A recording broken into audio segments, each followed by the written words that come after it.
Dear parents, మీ ముందుకు ఒక విషయాన్ని షేర్ చేసుకోవడానికి నేను వచ్చాను. ఇది చాలా రోజుల నుంచి నన్ను బాధ పెడుతున్నటువంటి ఒక సమస్య. ఈ సమస్యను మీతో షేర్ చేసుకోవడానికి నేను వచ్చాను. విషయం ఏంటంటే, ఐఐటీలతో రోబోలుగా మారిపోతున్నటువంటి పిల్లలు. ఇది మనం ఎలా జస్టిఫై చేయగలుగుతాం అనేది మాట్లాడుకుందాం. 6వ తరగతి నుంచే మీ పిల్లల్ని ఐఐటిలో మీరు చేర్పిస్తున్నారా? అయితే మీరు క్షమించరాని తప్పు చేస్తున్నారు మై డియర్ పేరెంట్స్. దాన్ని కూడా నేను జస్టిఫై చేస్తాను. ఖచ్చితంగా మీరు ఈ చేదు నిజాన్ని అంగీకరించాల్సిందే. ఎందుకు అంటే, 6వ తరగతిలో పరిపక్వత చెందినటువంటి ఒక మైండ్ని మీరు ఏ విధంగా కష్టపెడుతున్నారో నేను వివరిస్తాను. ఒక ఐన్స్టీన్ లాంటి శాస్త్రవేత్తని, ఒక అంబానీ లాంటి ఒక బిజినెస్ మ్యాన్ని, అలాగే ఒక సుప్రీంకోర్టుకి జస్టిస్ అయ్యేటువంటి మేధా సంపత్తిని, ఒక కలెక్టర్ని, ఒక లీడర్ని, ఒక లా అండ్ ఆర్డర్ కాపాడేటువంటి ఒక పోలీస్ ఆఫీసర్ని, ఒక విద్యావేత్తని, ఒక టీచర్ని, ఒక ఇంటర్నేషనల్ ఎంటర్ప్రీనియర్ని, అదేవిధంగా ఒక స్కిల్ డెవలప్మెంట్ ట్రైనర్ని, ఒక స్పీకర్ని, వీళ్ళందరి తెలివితేటలకు మీరు అడ్డుకట్టలు వేస్తున్నారు. నేను దాన్ని జస్టిఫై చేస్తాను. ఈ ప్రపంచంలో ఇంజనీరు, డాక్టరు ఇద్దరే ఉన్నారా? వాళ్ళు మాత్రమే బ్రతుకుతున్నారా? వాళ్ళు మాత్రమే ఈ సొసైటీలో గౌరవించబడుతున్నారా? వాళ్ళు మాత్రమే సంపాదిస్తున్నారా? వాళ్ళు మాత్రమే ఈ దేశాన్ని, ప్రపంచాన్ని నడిపిస్తున్నారా? ఒక దేశం నడవాలన్నా, ఒక ప్రపంచం నడవాలన్నా చాలా చాలా మంది ఉన్నారు. అందుకోసమనే నేను చెబుతున్నాను, ఒక శిశువుని 3 నెలల్లో మీరు నడిపించగలుగుతారా? అదేలా సాధ్యం సార్? ఇంకా పరిపక్వత చెందదు కదా, అంత మెచ్యూర్నెస్ కాదు కదా, అతని శక్తికి మించిన పని కదా అని మీరే అంటారు. నేను కూడా అదే చెప్తున్నాను.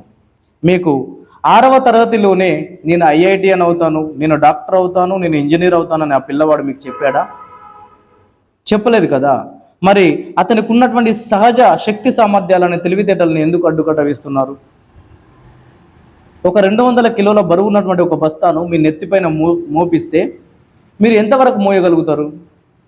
ఒక సర్టన్ డిస్టెన్స్ వరకు మోయగలుగుతారు. తర్వాత మీరు పక్కన పెట్టి హాయిగా రిలీఫ్ అవుతారు. కానీ ఒక 200 కిలోల బరువును కొంత దూరం వరకే మీరు మోయలేకపోయారే. మరి అతని శక్తికి మించిన పని అయినటువంటి ఐఐటి, ఎన్ఐటి అనేటువంటి ఈ సిలబస్ని వాళ్ళ మెదడులో మోస్తూ, వాళ్ళ శక్తికి మించిన, వారి మెచ్యూర్నెస్కి, వాళ్ళ పరిపక్వతను మించినటువంటి శక్తిని వారి మెదడులో మోస్తూ, ఎంతో బరువుతో వాళ్ళ మనస్సును బాధ పెడుతూ, వాళ్ళ జీవితాల, వాళ్ళ శక్తి సామర్థ్యాలకు అడ్డుకట్టలు వేస్తూ, వాళ్ళు శోకసంద్రంలో ములిగేలాగా మీరు చేస్తున్నారే. ఇది తప్పు కాదంటారా? ఎందుకు ఇలా చేస్తున్నారు? ఇప్పుడు ఈ 2 మాత్రమే ఐఐటి, ఎన్ఐటి అయితే మాత్రమే మీరు ముందుకెళ్తారా? ఇంకా వేరే దాంట్లో వెళ్ళలేరా? సరే, వీళ్ళ మనసుకు, వీళ్ళ మెదడును బాధ పెట్టేటువంటి ఈ శోకం తప్పు ఎవరిది? విలువలతో విద్య నేర్పని టీచర్లదా? లేక విద్యను వ్యాపారంగా మలిచిన కొంతమంది మనుషులదా? లేక ఈ పోటీ ప్రపంచంతో, ఈ సొసైటీతో, జనరేషన్ ట్రెండింగ్ అని అంటూ పోటీ ప్రపంచంతో, ఈ సోషల్ మీడియాలతో దూసుకెళ్లాలనేటువంటి సొసైటీదా? లేక వాళ్ళ శక్తికి మించిన పనిని, వ్యవస్థని వారి యొక్క తలపైన మోపి ప్రెస్టేజ్ అని చెప్పుకుంటూ తిరుగుతున్నటువంటి తల్లిదండ్రులదా? ఎస్, తప్పు ఎవరిదైనా కావచ్చు, కానీ దీనికి రెస్పాన్సిబిలిటీ, బాధ్యత తీసుకునేది మాత్రం తల్లిదండ్రులే. ఎందుకంటారా? చెప్తాను విందు. మీకు తెలియని చేదు నిజం ఏంటో తెలుసా? అసలు ఈ దేశం మొత్తం మీద ఎన్ని ఐఐటీలు ఉన్నాయో మీకు తెలుసా? ఎస్, గతంలో 7 ఐఐటీలు మాత్రమే ఉండేవి. దేశం నలుమూలలో 7 ఐఐటీలు మాత్రమే ఉండేవి. అప్పుడు అంత క్వాలిటీ ఆఫ్ ఎడ్యుకేషన్ ఉండేది, అంత పవర్ఫుల్ ఎడ్యుకేషన్ ఉండేది, అంత పవర్ఫుల్ ఫ్యాకల్టీ ఉండేది. ఇప్పుడు దాన్ని 23 ఐఐటీలుగా మార్చారు. క్వాలిటీ లోపించింది. 100% క్యాంపస్ ప్లేస్మెంట్ ఉంటుందన్న గ్యారంటీ కూడా లేదు. ఇలాంటి గ్యారంటీ లేని ప్రపంచంలోకి ఎంతమంది ఐఐటియన్స్ సీట్లు ఉన్నాయో తెలుసా? ఎస్, ఇక్కడ సీట్ల విషయానికి వస్తే 17,740 ఐఐటి సీట్లు మాత్రమే ఉన్నాయి మన దేశం మొత్తం మీద. అయితే దీంట్లో 100% ప్లేస్మెంట్ గ్యారంటీ కూడా లేదు. ఈ 17,740 మంది స్టూడెంట్స్ను మనం ఎన్ని స్కూళ్ళల్లో చూస్తామండి? 1, 2 లేదా 5 లేదా 10 లేదా 20 స్కూళ్ళల్లో చూస్తాం. కానీ ఈ దేశం మొత్తం మీద ఎన్ని స్కూల్స్ ఉన్నాయో తెలుసా? 14,89,115 స్కూల్స్ ఉన్నాయి. ఇందులో ఇవి అఫీషియల్గా పర్మిషన్ తీసుకున్నటువంటి స్కూల్స్ మాత్రమే. ఇక పర్మిషన్ లేకుండా నడుస్తున్న స్కూల్స్ ఎన్ని ఉన్నాయో తెలుసా? కొన్ని వందలు, వేలు. ఒక్క పర్మిషన్ మీద ఎన్ని స్కూల్స్ నడుస్తున్నాయో తెలుసా? అట్లా కూడా చాలా స్కూల్స్ ఉన్నాయండి. నేను ఎవరిని కించపరచడానికి ఇది చెప్పట్లేదు, ట్రూత్ మాత్రమే మాట్లాడుతున్నాను. ఏది ఏమైనా ఇవన్నీ 17,740 ఐఐటి సీట్ల కోసం కొన్ని లక్షల మంది జీవితాలతో ఎందుకు ఆడుకుంటున్నారు? పేరెంట్స్ మిమ్మల్ని అడుగుతున్నాను నేను. ఇక్కడ చూడండి, విషయాన్ని కూలంకుషంగా పరిశీలించండి. వాళ్ళ సహజ శక్తిని, శక్తి సామర్థ్యాలను, తెలివితేటల్ని ఐఐటి దగ్గర ఎందుకు ఆపేస్తున్నారు అని అడుగుతున్నా. Let them to think, speak, express, solve the problems themself individually. ఎందుకు వాళ్ళని వాళ్ళు సొంతంగా ఆలోచించేలాగా మీరు ప్రవర్తించట్లేదు? ఒక ఐఐటిని నేను తప్పు పట్టట్లేదు. ఎస్, నేను కూడా ఐఐటిలో ఉన్నవాడినే. ఐఐటి కోచింగ్ తీసుకొని ఐఐటి సీటు సంపాదించి అందులో చదివి బయటకు వచ్చిన వాడినే. ఎనీవే, ఐఐటి అనేది ఒక ప్రెస్టీజియస్ పరీక్ష, ఒక సత్తా ఉన్న పరీక్ష, నేను కాదనను. కానీ దానికంటే ముందు మీరు ఒకటి ఆలోచించాలి. మా బాబు ఐఐటికి సూట్ అవుతాడా అని ఆలోచించడం మానేసి ఐఐటికి మీ బాబు సూట్ అవుతాడా అన్న విషయం ఆలోచించండి. ఏంటి సార్ తేడా అని అడుగుతారా? చాలా తేడా ఉందండి. డైలీ మీ బాబు ఏం చేస్తున్నాడు, మీ పాప కానీ మీ బాబు కానీ ఏం చేస్తున్నారో చూడండి. పూర్తి సమాచారాన్ని తీసుకోండి ఐఐటి పైన. అలాగే పూర్తి పరిపక్వత, మెచ్యూర్నెస్ అయిన తర్వాతనే సెలెక్ట్ చేసుకునే విధంగా మీరు చూడండి. వాళ్ళ అభిరుచులను గమనించండి. వాళ్ళ ఫోకస్, వాళ్ళ లైఫ్ స్టైల్ దేని మీద ఉన్నదో ఒకసారి చూడండి. అలాగే గైడెన్స్ ఇవ్వండి, డైరెక్షన్ ఇవ్వండి, స్పీడ్ని చెక్ చేసుకోండి. ఇవన్నీ చెక్ చేసుకున్న తర్వాత ఐఐటికి మాత్రమే మీ బాబు సూట్ అవుతాడు లేదా మీ పాప సూట్ అవుతాడు అన్నప్పుడే మీరు ఐఐటిలో చేర్పించండి. కానీ ఏమీ తెలియని గుడ్డి వయసులో 6th క్లాస్లో తీసుకెళ్ళి ఐఐటిలో వేస్తాను, ఇంజనీర్ని చేస్తాను, డాక్టర్ను చేస్తాను అంటే అవేవి అయ్యే పనులు కాదండి. చాలా క్లియర్గా చెప్తున్నాను, నేను జాగ్రత్తగా వినండి. ఒకవేళ వాళ్ళలో ఉన్న శక్తిని మీరు గుర్తించలేకపోతే స్టాప్ చేసి వాళ్ళని ఒక 1 or 2 years అబ్జర్వ్ చేయడం మొదలుపెట్టండి. వాళ్ళలో ఉన్న టాలెంట్ బయటపడుతుంది. వాళ్ళ గోల్ని వాళ్ళే సెలెక్ట్ చేసుకుంటారు. ఒక గైడెన్స్, డైరెక్షన్ ఇచ్చేటువంటి హక్కు మాత్రమే మీకు ఉంది. కానీ వాళ్ళని ఓన్లీ ఒకే గోల్ దగ్గర ఆపేసి వాళ్ళ ఆలోచనలకు అడ్డుకట్టు వేసేటువంటి ఆ హక్కు మీకు లేదు. ఇంకా కొంచెం ముందుకెళ్ళండి. చూడండి, భారతీయుడు 2 సినిమా మొన్న రిలీజ్ అయిందండి.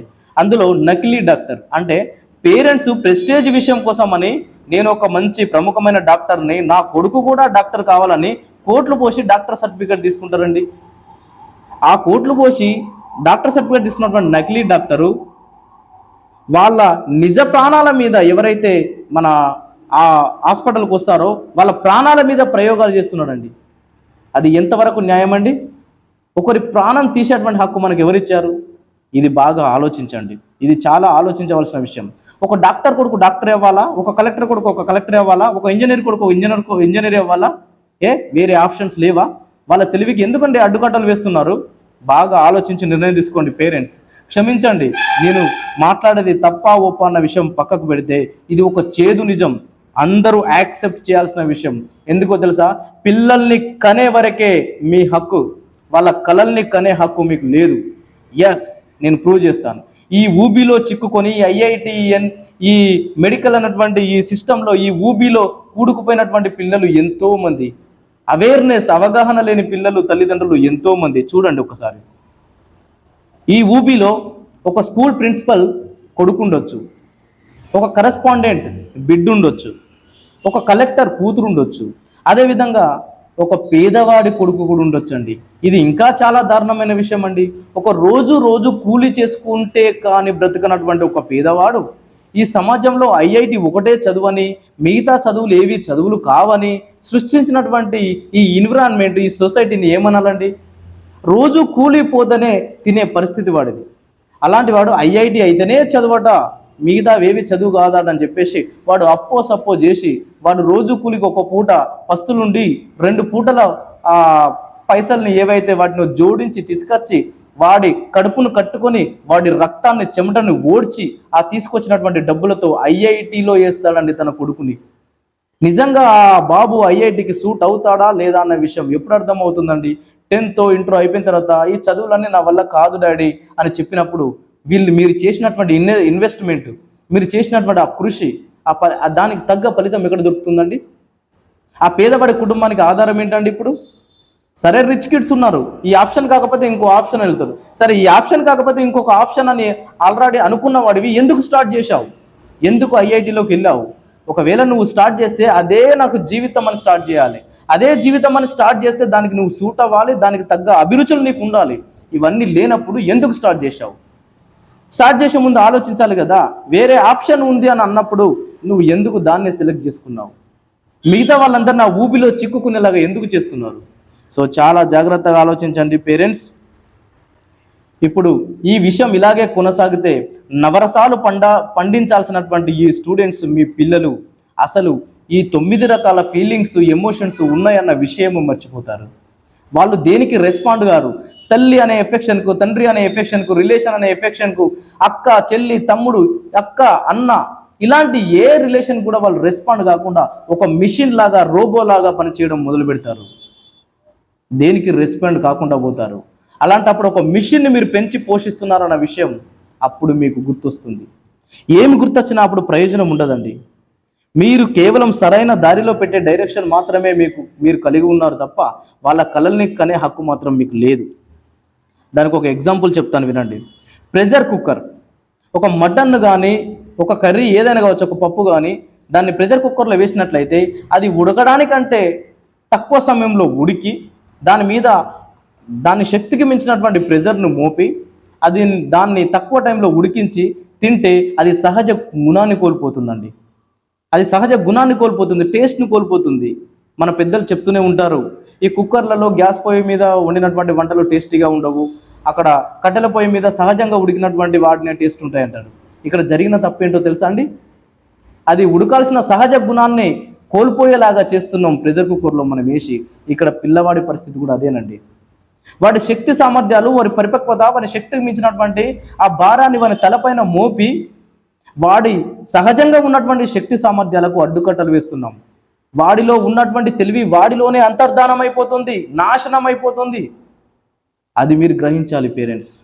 ఏదేమైనా చాలా జాగ్రత్తగా ఉండాలి.